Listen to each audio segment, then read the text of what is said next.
to call on a couple of you guys to answer maybe a row or two, and then we'll get started with the new stuff, okay?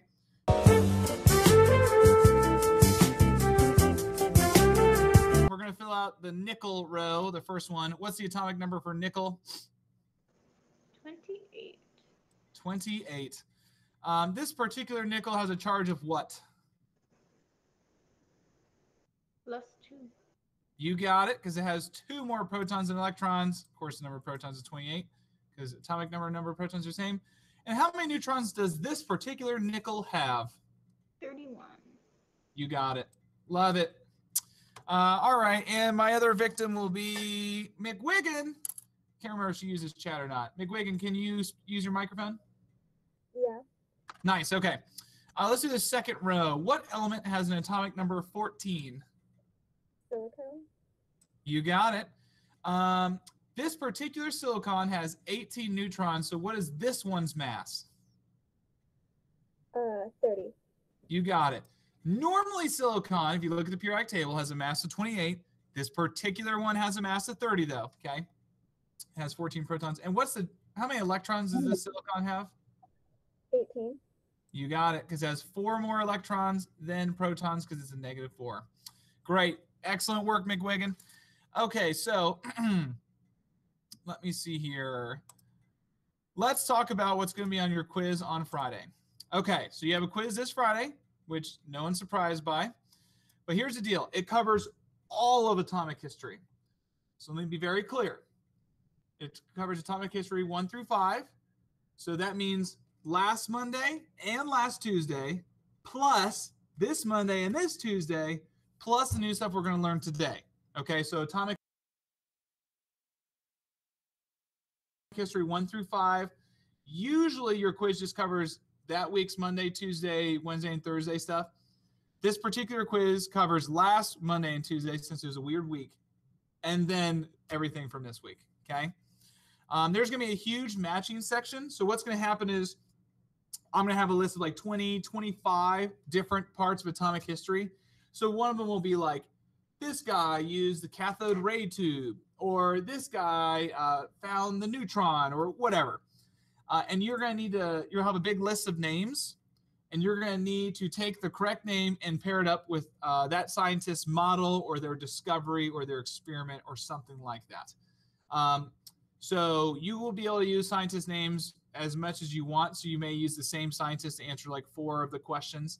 But just so you know, this quiz is going to have a bunch of atomic history on it. So make sure you have good notes on that. It will also include tomorrow's lab video. So tomorrow we have a lab video over the flame test. Now, I want to clarify, some of you did the flame test with me in person, okay? So I want to say, Uzama, you were there for that. What cohort are you? Cohort A. Okay, so cohort A students, you guys did the flame test lab in person. Now, you still need to watch the video. You may be able to fast forward through some parts of it because you already know what the flames look like, but we never went over the post-lab questions, if you remember. So you still need to watch that part of the video. You cohort B folks, or anyone who is absent that day in cohort A, you need to watch that whole video, okay? So I just want to really clarify that there will be a question or two on the quiz about the lab video tomorrow. All right? Are there any questions before we get started with today's new stuff? Any questions at all? And I can't see your faces, so you'll have to say something on the mic if you want to get my attention. All righty. Well, sounds like we're all good. We are going to go ahead and do the History of the Atom Notes Part 5, and these are going to be guided notes. So they're going to look like this. Guided notes, okay? Should be right after your bell work number 4. So this is not really going to be much of a review day. This is going to be mostly new information. So Wednesdays are sometimes review days, sometimes they're new info. This is going to be one where it's mostly new info. So we're going to have probably at least 25 minutes of class here. So just buckle in or buckle up. Buckle in, buckle up, buckle up, buckle up.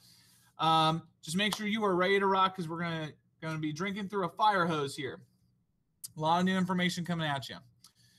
So what Bohr didn't figure out is that each orbit was broken into smaller regions, okay? So Bohr had his idea where electrons are just perfectly flying around these nice little circles called orbits, okay? But what he didn't really figure out was that in reality, each one of these little circles is actually broken up into several different orbitals.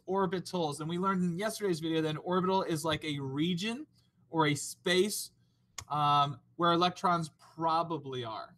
Okay, so the region or space where electrons probably are.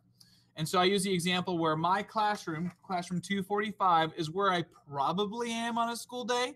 If you can't see me, like let's say you're in social studies, you don't know for sure where I am. You're like, well, he's probably, I'm like 90% chance he's in this general area, 245, okay?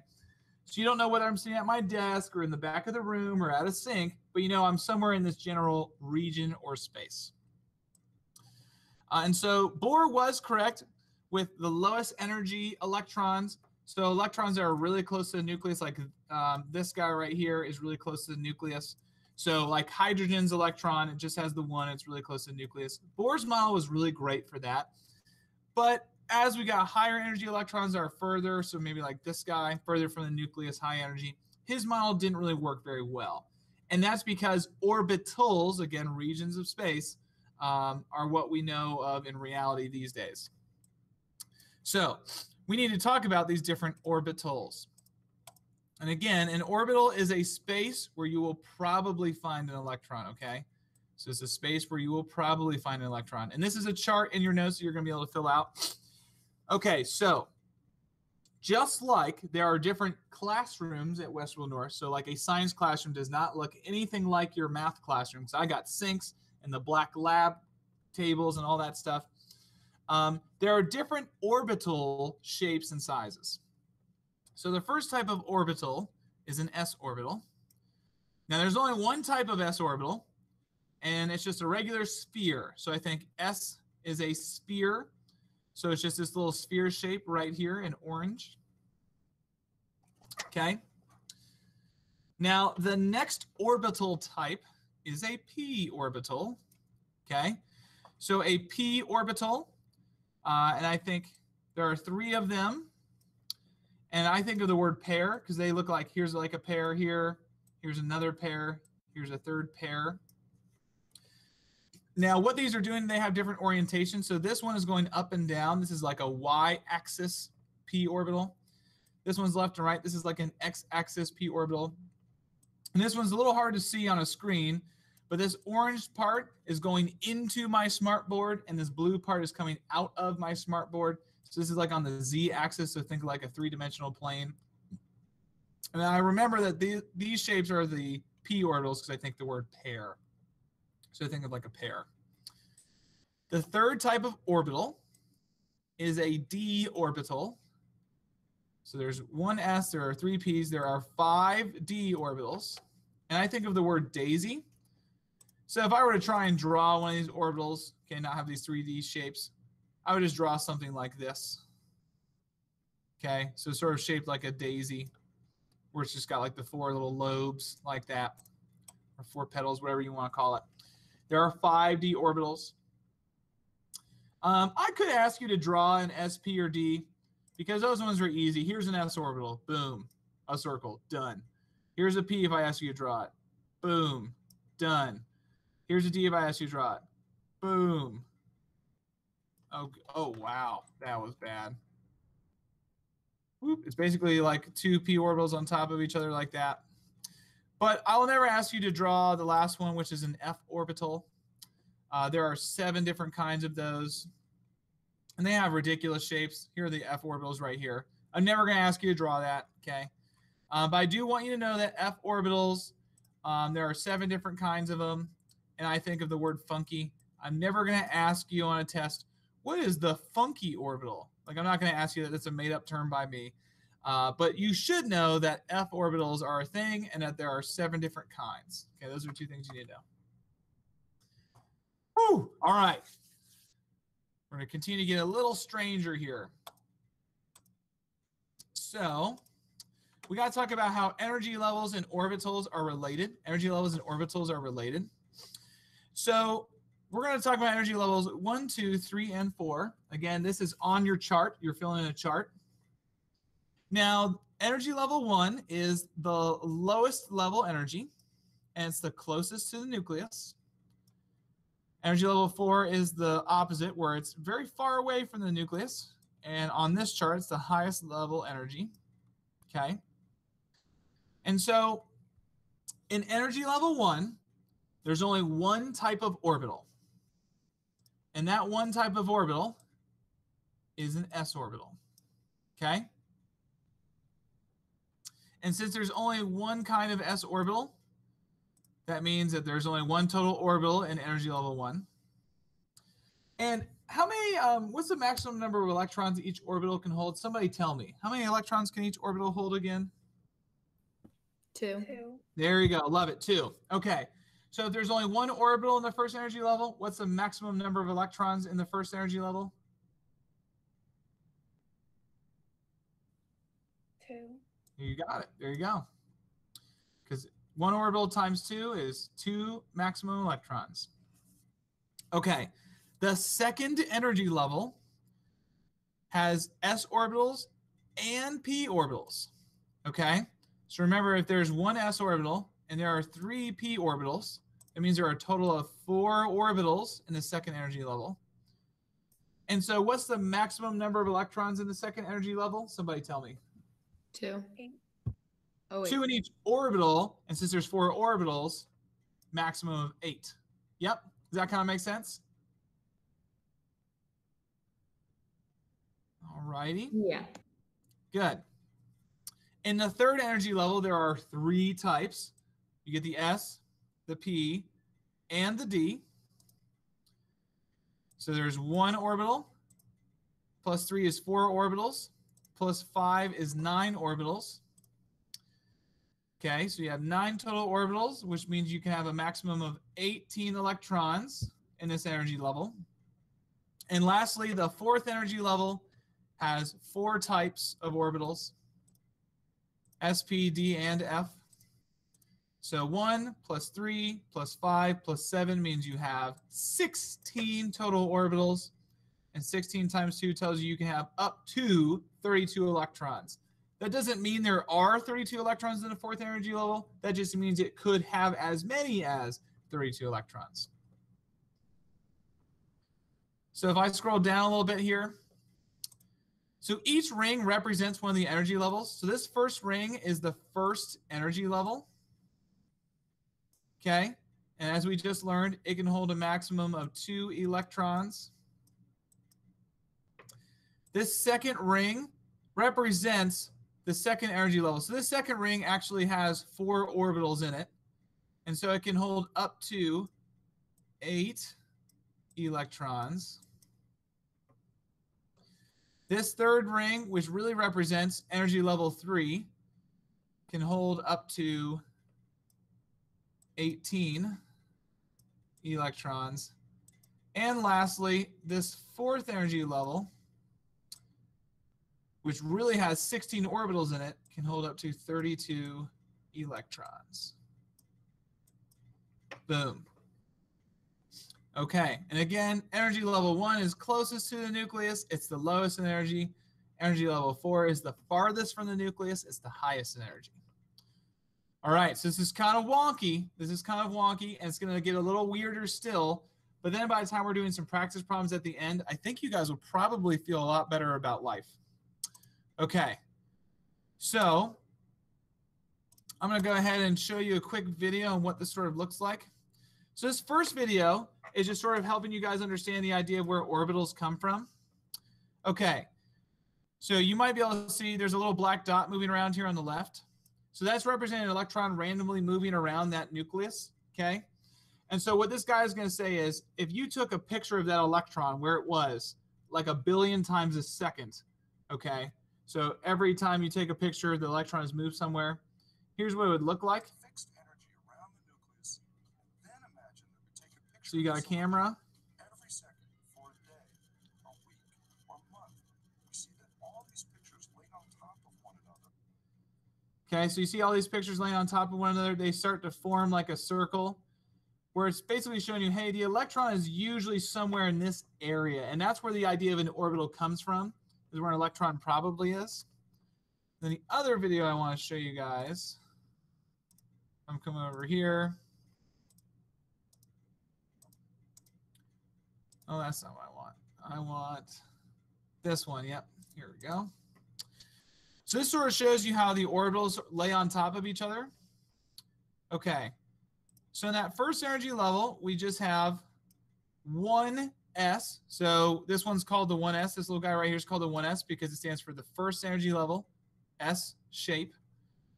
And so if the nucleus is in the center right here, that will just go right on top of that nucleus right there. So this is saying that an electron in the first energy level is 90% chance it's inside that little red ball. Now the second energy level, which has S's and P's. So here, the first thing, we got that 2s coming in. See how the 2s, again, 2 stands for second energy level, S orbital, is bigger than the 1s. So those electrons are further from the nucleus, so there's a bigger area where they could be. And then you'll get your 2p's shown up. So this one's going on that y-axis, or the x-axis. This one's going on the z. This one's going on the y. And that's all of your second energy level. And the third energy level, you'll get that 3s, boom.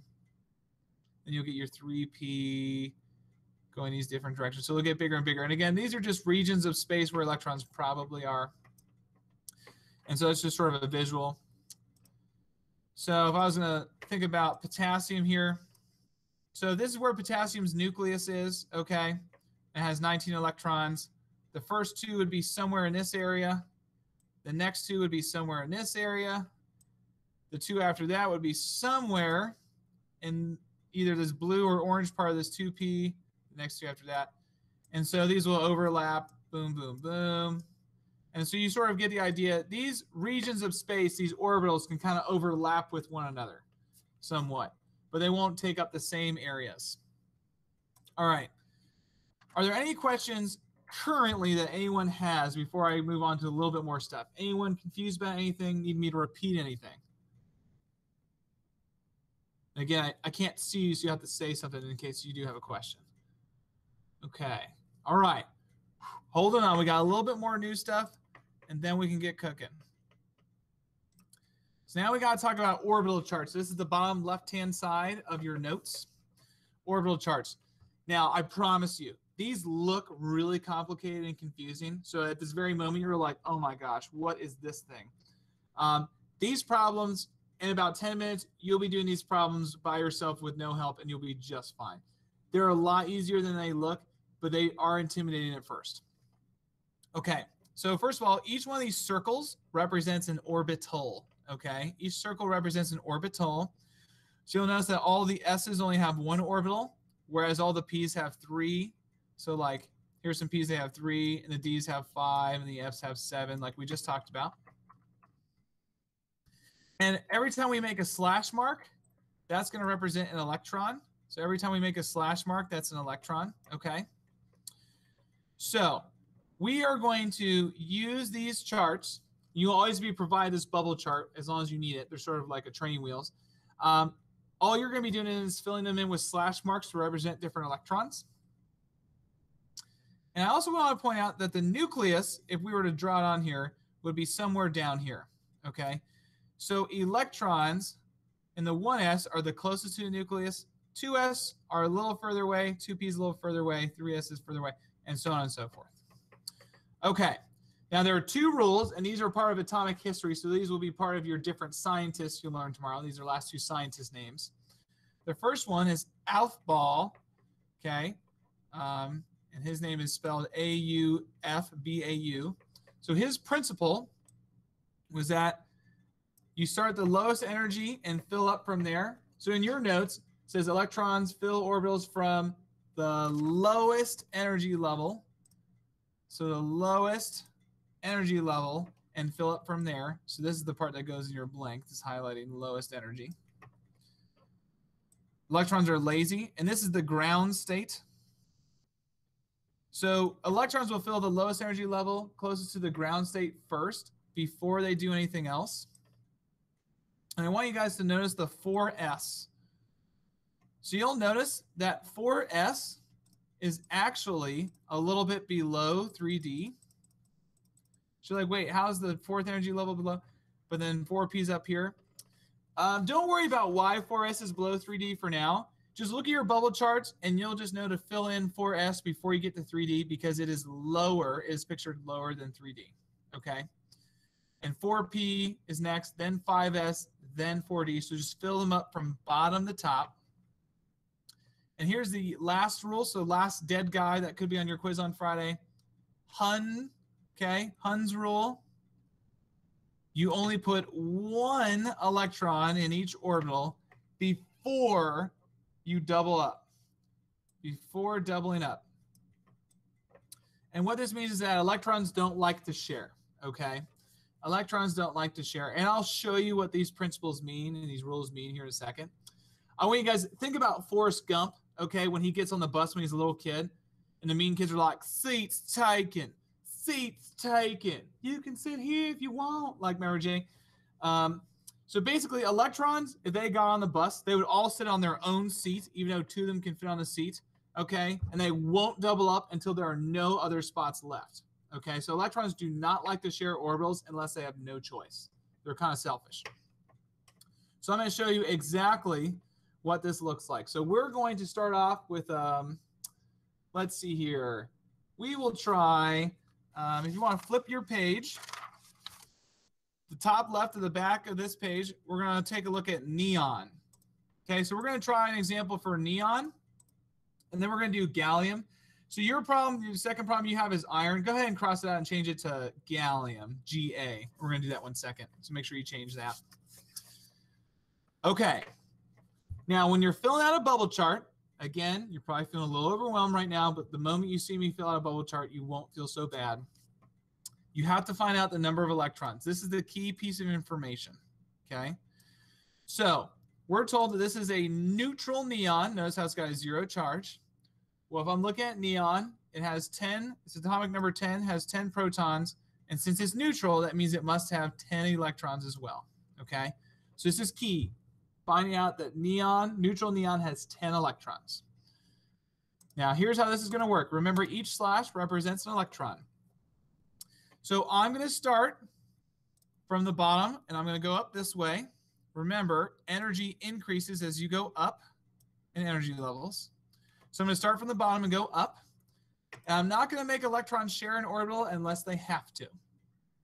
Okay, so I have 10 electrons. My first one goes right here like this.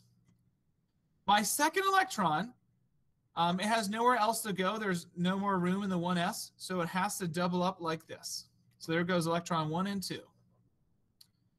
Now that 1s is filled, remember each bubble can only hold 2 electrons. Each bubble is an orbital. Orbitals can only hold 2 electrons. So this 1s is filled, so I can move on to the next one. So electron 3, electron 4. This orbital is filled now, so I have to move on to the next one, which is 2p. Now pay careful attention to how I fill in the 2p. Notice I will not double up the electrons because I no longer have to. So electron 5 goes here, 6 goes here, and 7 goes here. Notice how I'm not doubling up because I have room to spread out. Now electron 8, it has nowhere else to go. It has to share at this point. It's not happy about that, but it has to share. So electron 8 goes here, electron 9 goes here, and electron 10 goes here. And so 1, 2, 3, 4, 5, 6, 7, 8, 9, 10. Those are my 10 electrons, and now I'm done filling out my bubble chart. The last thing you got to do with the bubble chart is you have to write down its electron configuration. Electron configurations aren't too bad. You just need to simply read the bubble chart from bottom to top. So if I'm reading from bottom to top, the first thing I see is 1s. Remember, the 1 stands for first energy level. The S tells you what kind of orbital. So this is the S orbital in the first energy level. How many electrons are in that 1s? There are 2. So I'm going to write a 2. Notice how this 2 is a superscript, so it's written above. It's not an exponent, but it's written in the same place as an exponent. So watch out for that. The next thing I see is 2s. How many electrons are in that 2s? Well, there are 2 of them. After that, I see 2p. How many electrons are in 2p? 1, 2, 3, 4, 5, 6. There are 6 electrons in that. And that's my last one. So I'm all done. So this is how you fill out the orbital chart for neutral neon and the electron configuration.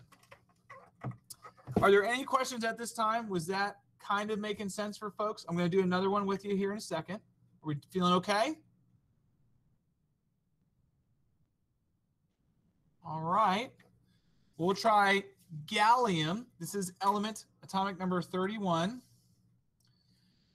So how many electrons? If this is neutral and it has 31 protons, how many electrons does this have to have? How many would that be?